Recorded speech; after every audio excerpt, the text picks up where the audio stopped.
गोविंद गोविंद गोविंद संग नाम देओ मन लीना। आड दाम को शिपरो होयो लखीना। रहो बुनना तनना त्याग के प्रीत चरण कबीरा। नीच कुला जो लहारा पयो गुणे गहीरा। रविदास टवंता टोर नीत तिन त्यागी माया। प्रगट होया साध संग हरि दर्शन पाया। सैन नाई बतकारिया ओ कर कर सुनिया। हृदय बसया पार ब्रह्म भगता में गणिया। ये विधि सुन के जाट रो उठ भगती लगा।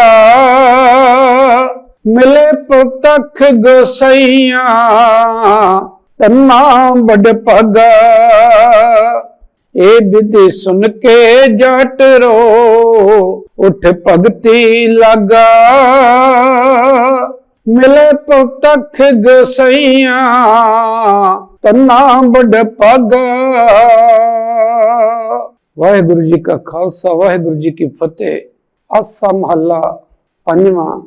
ये पंजवें पातशाह जी का शब्द श्री गुरु ग्रंथ साहब जी के अंग 487 उत्ते सुशोभित है।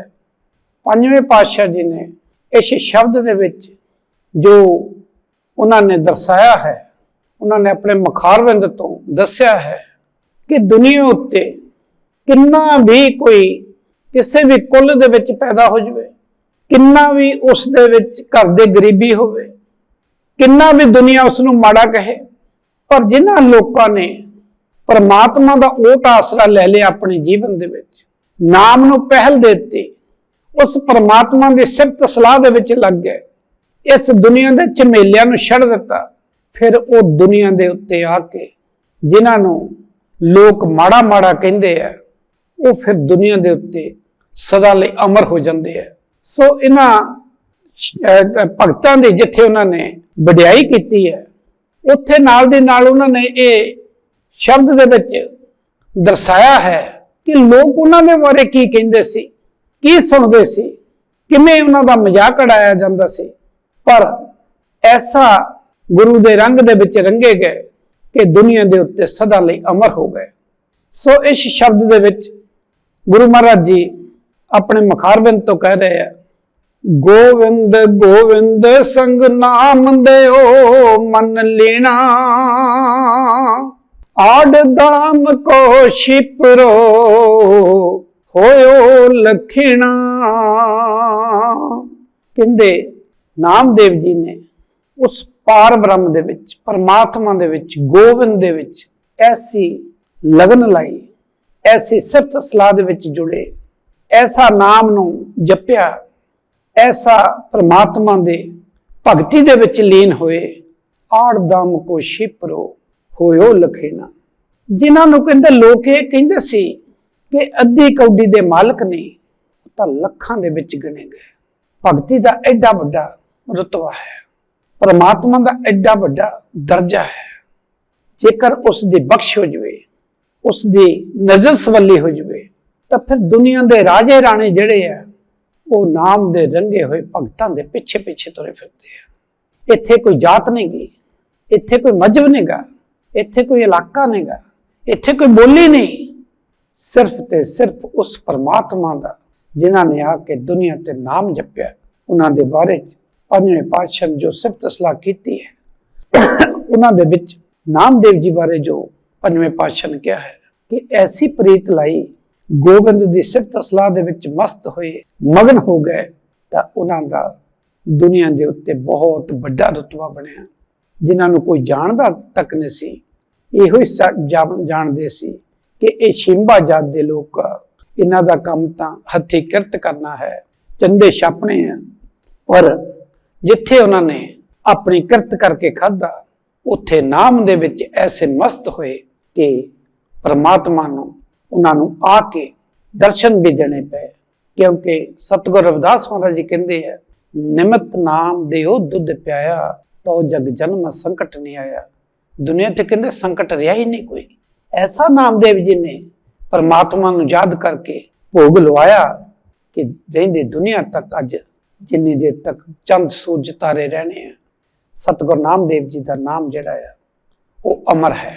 अगली बाणी दे विच पंजवें पातशाह मुखारबिंद तो कह रहे हैं, बुनना तनना त्याग के प्रीत चरण कबीरा, नीच कुला जलहारा पयो गुणे गहीरा। कबीर महाराज जी नूं लोग मजाक करते सी कि बेचारा खड्डी का काम करता, कपड़े बुनता है, गरीब आ, की करूगा। कबीलदारी भी बड़ी सी कबीर महाराज जी, पर बुनना तनना त्याग के छड़ दिता धंधा। की लेना इस धंधे चो? प्रीत चरण कबीरा, ऐसी प्रेम भगती पाई, ऐसी लिवलाई कि नीच कुला जुलाहरा, जिहड़ी जात जुलाहा जुलाहा करते सी लोग। ये नहीं कि जुलाहे सारे माड़े होंदे या चंगे होंदे या किद्दां हुंदा, लेकिन इत्थे जात सिर्फ जो वर्ण अवस्था दे करके बनाईयां गईयां, उस जात दे विच किते भी ये नहीं कहा गया कि नाम नहीं जपना। लेकिन जो उन्होंने ऐसी जात दे विच आके नाम जपिया, भयो गुणे गहीरा, कहंदे इन्ना डूंगे ज्ञान दे विच चले गए, इन्ना पार ब्रह्म दे विच लीन हो गए कि उन्होंने अपना ते राम दा फर्क नजर नहीं रहा, फर्क रहा ही नहीं। कबीर मन निर्मल पया, जैसे गंगा नीर पाछे लागो हर फिरे, कहत कबीर कबीर। इन्ना नाम दे विच व्यस्त हो गए। अपनी माता ने भी यही कह रहे हैं, जब लग तागा बाहो बेही, तब लग विसरे राम स्नेही। माता जी आखा जीवा विसरे मर जाओ, मैं तो जिन्नी देर तक उस परमात्मा दे नाम दे विच जुड़िया होया उन्नी देर तक ही जीवित हाँ। जदों मैं उस दे नाम तो दूर हुंदा हाँ ते मैनू अपने आप नू जीवित नहीं मैं लग रहा। सो जेडे इन्ने प्रेमा भगती दे विच लीन हो जाते हैं, क्योंकि श्री गुरु ग्रंथ साहब की जिहड़ी विचारधारा है वो सारे दे सारी जिहड़ी प्रेमा भगती दे उत्ते है। अपने काम क्रोध लोभ हंकार नू बस करन दे उत्ते है, इच्छावां नू खत्म करन दे उत्ते है। सो दुनिया के जंजाल नू छड्ड के उस एक दे नाल जुड़ के जदों तुसीं जुड़ जावांगे, जीव नू इहो ही समझाउणा भगती लिखदा कि उस वेले सारी दुनिया तेरी हो जाएगी जेकर तू एक दा हो जावे। सो सतगुरु रविदास महाराज दे बारे च पंजवें पातशाह अगे कहंदे हैं, रविदास टवंता टोर नीत, तिन त्यागी माया, प्रगट होया साध संग, हरि दर्शन पाया। सतगुरु रविदास महाराज जी जिस घराने दे विच प्रगट होए सन, उन्हां दा जिहड़ा नित दिहाड़े दा धंधा सी कि मरे हुए डंगरां दा ओह काम करदे सन, ढोंदे सन। पर उन्होंने कहंदे ऐसी प्रीत गुरु दे नाल लाई, रविदास ढोंता ढोर नीत तिन त्यागी माया, माया त्याग दी। माया त्याग दी मीनस सारी दुनिया जिहड़ी है ये माया है, जो सानू नजर आ रहा है ये सारी माया है। जनन पिता लोक सुतवंता, कोई ना किस की तरह। कहते तेरी माता तेरा पिता जिन्ना तेरा कुटुंब आ दुनिया ते, जिन्नी तेनू नजर आ रही है सृष्टि, जिन्हें तू हथ ला सकता, ये सारी माया है। तिन त्यागी माया, सतगुरु रविदास महाराज ने कहते माया त्याग दी। की होया फिर? प्रगट होया सत्संग, तिन हरि दर्शन पाया। ऐसी सत्संग कीता, ऐसी गुरु महाराज की सिफत की, ऐसी परमात्मा की लगन दे विच लगे, ऐसी किरत की, सच दे उत्ते चलते हुए परमात्मा के दर्शन पाए। क्योंकि इसे करके पातशाह जिहड़े है बाणी दे विच लिखदे है, रविदास चमार उस्तत करे, हर कीर्त निमख एक गाए, पतित जात उत्तम पया, चारे बड़ लागे पगाए। भगत भगत कर बजिया, चौचक्का विच चमरेटा।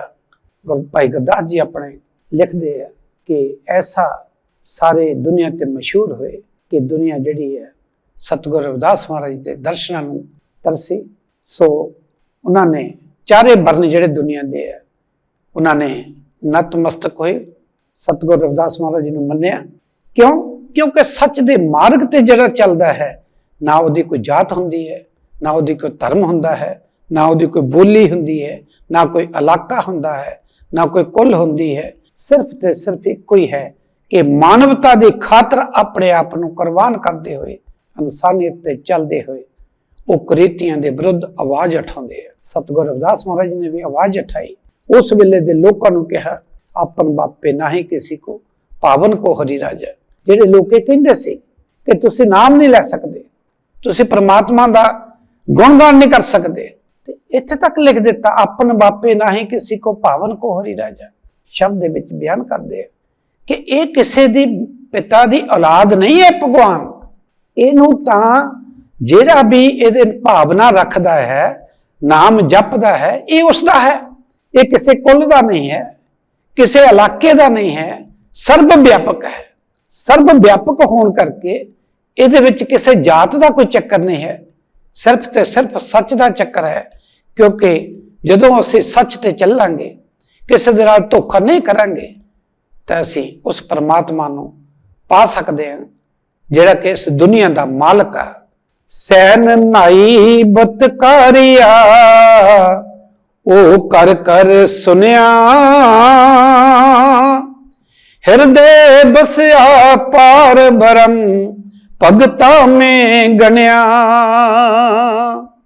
सैन जिहड़ा कि नाई कुल दे विचों जात दे जो वर्ण अवस्था है, क्योंकि संतां दी कोई जात नहीं हुंदी, कोई कुल नहीं हुंदी, पर पंजवें पातशाह दस रहे हैं कि बेशक वो उन्होंने नाई का काम करते सन, पर ऐसा रंग अपने काम दे विच लीन रहिंदे सन कि एक दिन ऐसा आया कि जिस राजे दे उस सवेर नूं रोज इस काम लई जांदे सी, एक दिन घर दे विच परमात्मा दे भगत जां परमात्मा की सिफत सलाह वाले लोग आ गए, उन्होंने सेवा विच जुट गया।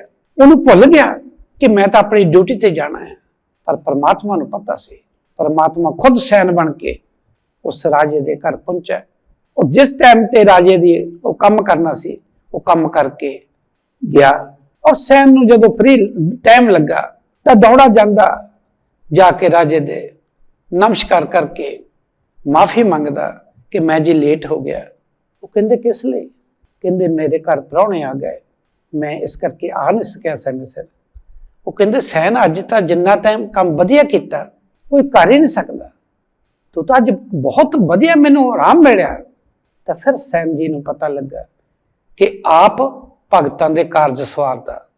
सो सैन नाई बतकारिया जिन्होंने लोग कहते सी कि बुत्तियां करन वाले है, मुथाजी करन वाले है, वो घर घर सुनिया, घर घर दे विच सैन होया, सैन बज्जिया, सैन दा नां तुरिया, हृदय बसया पार ब्रह्म भगतां में गणिया।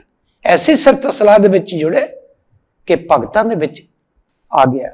क्योंकि ये तो बाणी का फरमान है, जननी जने ता भगत जन, कह दाता कह सूर, नहीं तो जननी ना जने बाज गवाए नूर। कितने नहीं लिखा कि राजा जम पवे ना, जननी जने ता भगत जन, ऐसे भगत मशहूर हुए। कह दाता कह सूर, सूरमा जमे, दानी जमे। सो दुनिया के उत्ते जिन्होंने भी आके नाम जपया वो रहिंदी दुनिया तक अमर हो जाते हैं। सिर्फ गल इन्नी है कि एक दा पल्ला वो फड़ लेंदे है। ऐसी सिफत सलाह दे विच जुड़ते हैं कि दुनिया ते सदा लिए अपना मन नूं बस करके मन जीते जग जीत दे आदेश दे थले वो अपने मन दियां इच्छावां नूं मार के उस परमात्मा दे नाल अपनी लिव लाउंदे है। सो इस शब्द की अगली पंक्ति दे विच पंजवें पातशाह फरमा रहे हैं, ए बिद सुन के जाट रो उठ भगती लगा, मिले प्रतख गसैया तना बड़ पगा। जिमें नामदेव जी दी, कबीर जी दी, सतगुरु रविदास महाराज जी दी सैन महाराज जी की सिफत हुई है। इसे तरीके दे नाल पंजवें पातशाह लिखते हैं कि धन्ना जो कि जात दे जट सी, जट रो उठ भगती लग। भगती किवें दी कीती कि उसनूं भी लगा कि केड़ा ठाकर है। ठाकर लंबी स्टोरी है। जो पंडित ने एक मजाक किया सी कि एक दशाले दे विच पत्थर लपेट के दे दिता, कहंदा ये ठाकर है, जिन्नी देर तक ये भोग नहीं लाउंदा उन्नी देर तक तो असीं कुछ खाना नहीं। ते धन्ने ने ऐसी भगती की, ऐसा जिद की कि पहला तुसीं भोग लाओगे तो मैं कुछ खाऊंगा, नहीं तो इस शरीर नूं त्याग दूंगा। सो ऐसी निश्चय की, दृढ़ कीते कि परमात्मा नूं अपना रूप बदल के आना पिया और भोग लाना पिया। और फिर की कीता कि धन्ने की खेती भी करनी पई। ये बिद सुन के जाट रो उठ भगती लगा,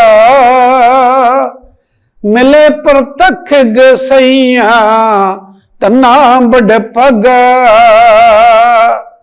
कहंदे ओही धन्ना इन्ना बड़ भागा बन गया, इन्ना अगे बढ़ गया कि परमात्मा के दर्शन हुए।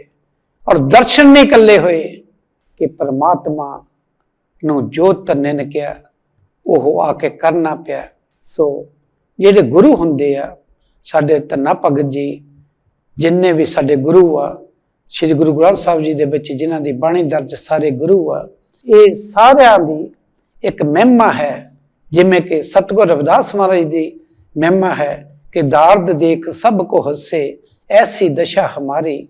सतगुरु रविदास महाराज जी अपनी बाणी च बयान करते हैं कि मेरी तो इहो जी दशा सी कि लोग मजाक करते सी, पर ऐसा सिफत सलाह दे विच जुटे कि परमात्मा दे दर्शन किए और अपना इत्थे तक रुतबा पाया कि चारे वर्णन नतमस्तक होना पिया। क्योंकि जिहड़ा परमात्मा है ये किसी जात दे नाल नहीं बज्झा होया, किसी धर्म दे नाल, जिहड़े दुनिया ने धर्म बनाए है इन्हां दे नाल नहीं बज्झा होया, किसी बोली नाल नहीं बज्झा होया, किसी इलाके नाल नहीं बज्झा होया। सो इहदे विच तां सिर्फ प्रेम है। जिसने जिन प्रेम किया तिन ही प्रभ पायो। इस दे शब्द दे विच पंजवें पातशाह जी दा जो उपदेश है वो इहो ही है कि असी लोग दुनिया ते जीव जिहड़ा आउंदा है उसने उस परमात्मा की भगती दे विच लीन होना है, उस दी सिफत सलाह दे विच नाम जपना है। इसे करके किरत नूं पहल दिती, भगती लैने किरत करनी है, वंड छकना है, नाम जपना है, सब नूं सरबत दा भला मंगना है। ये छोटे जिहड़े छोटे छोटे आपां नूं लगदे है, ये गुण बहुत ज़्यादा वड्डे है, लेकिन जेकर असीं इन्हां ते चलदे हैं तो फिर जप तप संजम जिहड़ा है उहदी कोई लोड़ नहीं रह जाती। क्योंकि सच का मार्ग ही इहो है कि सानू सब नूं इक्को जिहा समझना चाहिए, सुख दुख नूं इक्को जिहा समझ लेना चाहिए। सारियां दे विच असीं परमात्मा नूं देखीए तो फिर सब तो कहंदे असीं अपने जिहड़े अवगुण आ उस परमात्मा की सिफत सलाह करन दे नाल, परमात्मा की किरपा दे नाल वो सारे कट्टे जाते हैं ते साडे आउण वाला जिहड़ी है जन्म मरण का रास्ता जिहड़ा वो खत्म हो जाता, असीं मुक्ति प्राप्त कर लैंदे हैं। असली भगती लहर ने इहो ही गल दसी समझाई है कि इत्थे कोई स्वर्ग नहीं है, इत्थे कोई नरक नहीं है, तुहाडे कर्मां दे खेड है। सो अपने जिहड़े नित दिहाड़े दे अपने कर्म है इनू इस तरीके दे नाल करिए कि किसी नूं दुख ना पहुंचाइए। सो चाहे जात किन्ने भी किसी भी जात दे विच असीं पैदा होए, सब जातां ठीक है, कोई भी ये जातां जिहड़ियां बंदियां दियां बनाईयां होईयां, परमात्मा दियां जातां नहीं बनाईयां होईयां। ते परमात्मा किसी जात दे विच बज्झा भी नहीं है। परमात्मा तो सिर्फ उस जीव दे नाल जुड़ जाता है, ओहो ही मुड़ के स्वामी बन जाता है।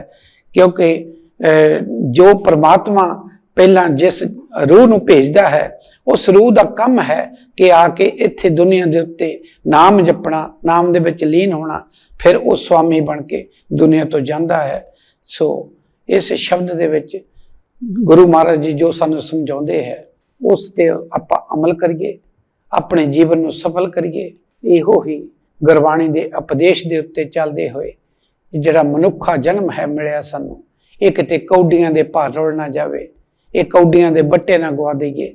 ਬਹੁਤ ਹੀ ਸਾਨੂੰ ਅਮੀਰ ਬਣਾ ਕੇ ਦੁਨੀਆ ਦੇ ਉੱਤੇ ਭੇਜਿਆ ਹੈ, ਜਿਸ ਨੇ ਸਾਨੂੰ ਸਵਾਸਾਂ ਦੀ ਪੂੰਜੀ ਦੇ ਕੇ ਨਾਮ ਦਾ ਬਣਜ ਕਰਨ ਲਈ ਭੇਜਿਆ ਹੈ। ਅਸੀਂ ਕਿਤੇ ਕੌਡੀਆਂ ਦਾ ਬਣਜ ਨਾ ਕਰਕੇ ਚਲ ਜਾਈਏ। ਸੋ ਇਹੋ ਗੁਰੂ ਮਹਾਰਾਜ ਦੇ ਉਪਦੇਸ਼ ਦੇ ਉੱਤੇ ਚੱਲਦੇ ਹੋਏ ਆਪਣੇ ਜੀਵਨ ਨੂੰ ਸਫਲ ਕਰਨ ਲਈ ਬਾਣੀ ਦੇ ਉੱਤੇ ਅਮਲ ਕਰੀਏ। ਇਸੇ ਕਰਕੇ ਪਰਮਾਤਮਾ ਅੱਗੇ ਦੁਆ ਹੈ, ਬੇਨਤੀ ਹੈ, ਅਰਦਾਸ ਹੈ ਕਿ ਸ਼ਬਦ ਦੀ ਵਿਆਖਿਆ ਕਰਦੇ ਬਹੁਤ ਸਾਰੀਆਂ ਗਲਤੀਆਂ ਭੁੱਲਾਂ ਹੋਈਆਂ ਹੋਣਗੀਆਂ। ਬਾਣੀ ਪੜ੍ਹਨ ਦੇ ਵਿੱਚ, ਬੋਲਣ ਦੇ ਵਿੱਚ ਅਰਥ ਤਾਂ ਅਸੀਂ ਕਰ ਹੀ ਨਹੀਂ ਸਕਦੇ। ਅਰਥ ਤਾਂ ਜਿਸ ਲੈਵਲ ਤੇ, ਜਿਸ ਅੱਖਰੀ ਗਿਆਨੀ ਹੈ, ਸ੍ਰੀ ਗੁਰੂ ਗ੍ਰੰਥ ਸਾਹਿਬ ਜੀ ਦੀ ਵਿਚਾਰਧਾਰਾ ਜਿਹੜੀ ਹੈ ਅੱਖਰੀ ਗਿਆਨੀ ਹੈ, ਇਹਨੂੰ ਆਪਣੇ ਜਨਮ ਨੂੰ, ਜੀਵਨ ਨੂੰ ਉਸ ਤਰੀਕੇ ਦੇ ਨਾਲ ਢਾਲਣਾ ਹੈ ਕਿ ਅਸੀਂ ਵੀ ਉਸ ਪਰਮਾਤਮਾ ਦੇ ਵਿੱਚ ਲੀਨ ਹੋ ਜਾਈਏ। ਇਸ ਕਰਕੇ ਬਹੁਤ ਗਲਤੀਆਂ ਦਾ ਪੁਤਲਾ ਹੈ। ਪਰਮਾਤਮਾ ਅੱਗੇ ਅਰਦਾਸ ਕਰਦੇ ਹਾਂ ਕਿ ਗਲਤੀਆਂ ਮਾਫ ਕਰਦੇ ਹੋਏ ਅੱਗੇ ਤੋਂ ਸ਼ੁੱਧ ਬਾਣੀ ਪੜ੍ਹਨ ਦਾ, ਬੋਲਣ ਦਾ ਅਤੇ ਆਪਣੀ ਬੁੱਧੀ ਬਖਸ਼ੋ, ਜਿਸ ਦੇ ਨਾਲ ਇਹਨਾਂ ਦੇ ਬਾਣੀ ਦੇ ਸ਼ਬਦਾਂ ਦੇ ਅਰਥ ਜਿਹੜੇ ਆ ਉਹ ਕੀਤੇ ਜਾ ਸਕਣ। ਆਓ ਗੁਰੂ ਮਹਾਰਾਜ ਦੇ ਚਰਨਾਂ ਦੇ ਵਿੱਚ ਨਮਸਕਾਰ ਕਰੀਏ। ਵਾਹਿਗੁਰੂ ਜੀ ਕਾ ਖਾਲਸਾ, ਵਾਹਿਗੁਰੂ ਜੀ ਕੀ ਫਤਿਹ।